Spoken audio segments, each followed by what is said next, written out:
Hello बच्चों, Radhe Radhe. Vasudev education में आपका तहे दिल से स्वागत है, जहां मैं हूं आपका अपना प्रेम और आपके सामने हाजिर हुआ हूं एक और मोस्ट इंपोर्टेंट वीडियो लेकर। जैसा कि बच्चों आपको पता है, मैं आपको पढ़ा रहा था सेमेस्टर 5th के लिए संश्लेषित बहुलकों के उदाहरण, और पिछले 2 वीडियो में मैं सिंथेटिक पॉलीमर के 9 एग्जाम्पल करवा चुका हूं।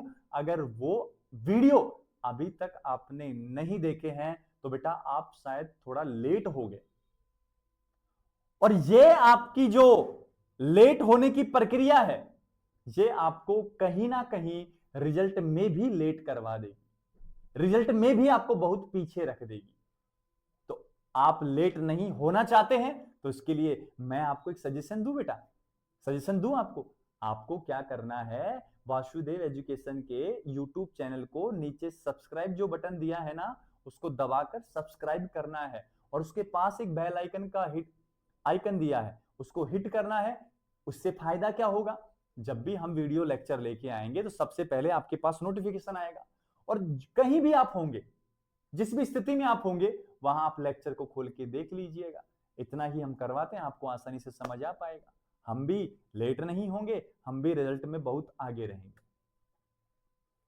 अब शुरुआत करते हैं इस वीडियो में कुछ एग्जांपल्स की कि कौन कौन से एग्जांपल और हैं अपने पास संश्लेषित बहुलक के। सबसे पहला एग्जांपल क्या है वो सुनिए अच्छे से। 10 नंबर लिखूंगा बेटा डायरेक्ट, 10 नंबर है बेटा अपने पास प्राकृतिक रबर है, नेचुरल रबर की बात चल रही है। ये लीजिए, कौन है, प्राकृतिक रबर, नेचुरल रबर है। अब मैं सबसे पहले क्या कहूंगा सुनो, प्राकृतिक रबर की जो मोनोमर और मोनोमर को कहते हैं क्या बेटा, एकलक इकाई। ये जो एकलक इकाई होती है ये होती है आइसोप्रीन। क्या होती है, आइसोप्रीन। अब सही आइसोप्रीन क्या होता है, ये आइसोप्रीन होता है बेटा CH2 डबल बॉन्ड कार्बन, यहां CH3, यहां CH डबल बॉन्ड CH2, इसका नाम होता है बेटा क्या, आइसोप्रीन। सर ये देखा देखा लगता है, सर ऊपर वाली जो चेन है मुख्य श्रृंखला है वो तो 1,3 ब्यूटाडाइइन की है, बिल्कुल है बेटा, मैंने यहां से एक हाइड्रोजन हटा के CH3 लिया है, इतना ही काम किया है। इसी का एक नाम और होता है, और वो नाम होता है क्या, सिस आइसोप्रीन भी कहते हैं। क्या कहते हैं इसको, सिस आइसोप्रीन भी कहते हैं। और यहां से न जाने ये जो जेट का एग्जाम होता है, CUET एंट्रेंस के एग्जाम होते हैं, उनमें ये वाला क्वेश्चन बहुत ज्यादा बार पूछा जाता है कि प्राकृतिक रबर की एकलक इकाई कौन होती है। तो क्या जवाब देना है, आइसोप्रीन, या क्या कहना है, सिस आइसोप्रीन। इसका एक नाम और है बेटा, इसका 1 2 3 4, इसका नाम है 2-मेथिल 1,3-ब्यूटाडाइइन 1,3-ब्यूटाडाइइन, ये इसका आईपीसी नाम होगा। ये नाम भी आपको मिल सकता है ऑप्शन के अंदर, ठीक है। अब आगे चलते हैं, अब ये बनाता कैसे है हम तो उसकी बात करेंगे पहले। तो सुनो, मोनोमर यूनिट आपको पता लग गई, CH2 डबल बॉन्ड कार्बन, यहां CH3, यहां कार्बन, यहां डबल बॉन्ड के साथ CH2, यहां सिंगल बॉन्ड H। अरे ये वही है, कौन, आइसोप्रीन, 2-मेथिल 1,3-ब्यूटाडाइइन है। लिखने का तरीका बदल दिया बस थोड़ा सा मैंने, ठीक है। अब मैंने ऐसा क्यों, सुनो, CH2 समूह समान दिशा में रखें तो सिस बन जाएगा, ये सिस आइसोप्रीन है, ठीक है। अब आगे सुनो बेटा, ऐसी एक यूनिट और ले लें, CH2 डबल बॉन्ड कार्बन, यहां CH3, यहां सिंगल कार्बन डबल बॉन्ड के साथ CH2, और यहां कौन आ जाएगा, H। इन दोनों को मिलाकर मैं एक साथ लिखूं तो दोनों के दोनों मेरी नजर में या आपकी नजर में क्या बनेंगी, सिस आइसोप्रीन बनने वाली है, ये, ठीक है। अब यहां बहुलकीकरण होगा, बहुलकीकरण, बहुलकीकरण, और बहुलकीकरण होगा तो बहुलक तो बनेगा। फिर कैसे बनेगा सुनो, मुख्य श्रृंखला 4 कार्बन की है, तो श्रृंखला में पहले से डबल है तो सिंगल में, सिंगल है तो डबल में कन्वर्ट करते जाओ, बताते जाओ उधर से क्या लिखना है, CH2, ठीक है, कार्बन, इधर CH3, डबल सिंगल बना दिया, सिंगल डबल में कार्बन CH2, यहां कौन आएगा H, ये CH2 आगे CH2 से जुड़ेगा, फिर सिंगल कार्बन CH3, फिर डबल बनेगा, फिर कार्बन, फिर सिंगल CH2, यहां H, ये आगे किससे जुड़ेगा, फिर से CH2 से। अरे जब ये आगे जुड़ेगा तो ये भी तो पीछे जुड़ेगा ना किसी ना किसी के साथ।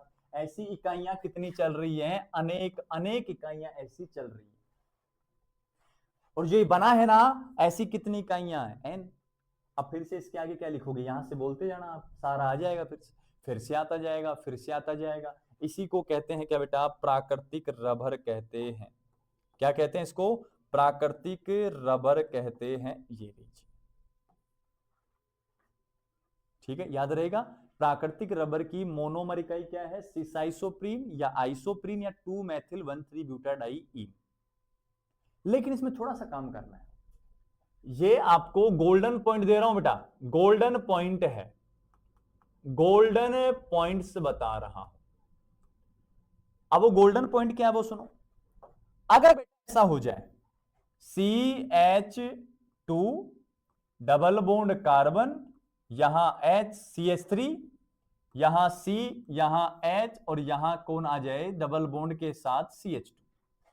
अब ये कैसा बन गया, CH2 CH2 विपरीत दिशा में, अब ये ट्रांस बन गया, और ट्रांस बना है तो दूसरा भी ट्रांस ले रहा हूं, CH2, ऐसे लिख देता हूं ट्रांस को, सुनो, CH2 डबल बॉन्ड कार्बन, यहां H, इधर से लिखना स्टार्ट कर दिया मैंने, single bond carbon double bond के साथ CH2, यहां कौन आ जाएगा CH3।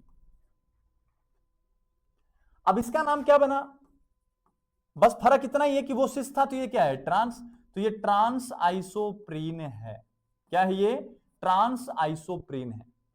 और जब ट्रांस आइसोप्रीन का क्या हो जाए, बहुलकीकरण हो जाए, बहुलकीकरण हो जाए, तो क्या बनेगा बताने के बाद दिखा, बोल के बता बेटा, बोल के बता, मेरे साथ साथ बोल, बोल रे बोल, बोल तुझे क्या होगा, कार्बन, यहां CH3 double bond H, single bond CH2, CH2 आगे CH2 से CH2, सिंगल कार्बन, यहां H, double carbon, single CH2, यहां CH3, आगे जुड़ेगा किसी न किसी के साथ, ये लो N, क्योंकि ऐसी इकाइयां भी कितनी हैं, अनेक ट्रांस आइसोप्रीन है। और जब ट्रांस आइसोप्रीन आपस में जुड़ती हैं तो उसका नाम होता है गट्टा पार्चा, और ये भी एक प्रकार का प्राकृतिक बहुलक होता है, प्राकृतिक रबर होता है।